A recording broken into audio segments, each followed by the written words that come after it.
funded to different areas.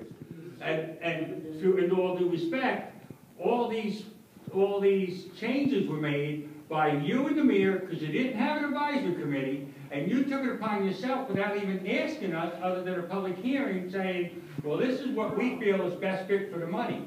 Well, when we said, like Hoppy said before, Mr. Hoppy said before, we do the budget, part of that budget is us seeing if that's the same agenda we want to see the city go when the mayor presents the budget. And in, like this last budget, that's what happened. I also have a problem because this has happened more than once, and it's come up more than once, that you made changes, you spent money already without even asking our approval. And don't get me wrong, the library, good choice, the neighborhood scoreboard, a good choice, the humidifier for hot center is a good choice. Don't get me wrong, it's money that was, but the point is, you spent the money and then you came to us and say, hey, now I need your approval. I don't work that way, and I don't think the council should accept it that way. The library was done out of our proceeds account. It would be to be paid that's back. a different issue. But to go back to the $30,000 that was requested from contingency, you can't on one hand say that in the past these procedures have not been followed, we are liable, and then on the other hand come here tonight and say, oh, you have no say in any of this. This is all up to administration to move around. So you can't have it both ways. It's one way or it's the other. It either is our responsibility or it is not. There are certain things that you have responsibility for and you have a say for. There are certain things you don't. And that's under the charter. Well, the charter of what, man?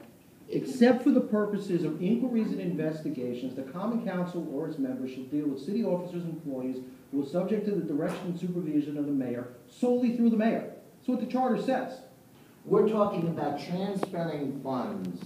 We're talking about You're money not being talking about moved. transferring funds. You're talking about funds that are in her budget. You're talking about modifications to a plan, okay, that under the plan is within her discretion. You approve the plan.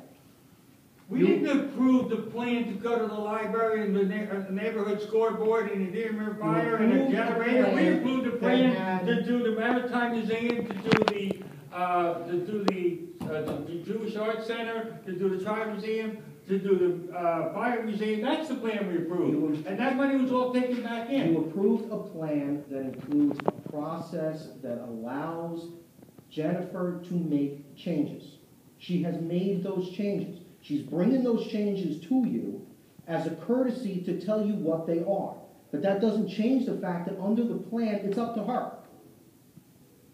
I'm hearing two different things here. You're saying we approve the plan, and then she can change the plan whenever she wants, but still consider the plan. So if I want to build a monument... Well, what's the purpose of doing the report if we have no input into it anyway? No decision-making ability. What's the purpose? Motion to adjourn. Second. Good night.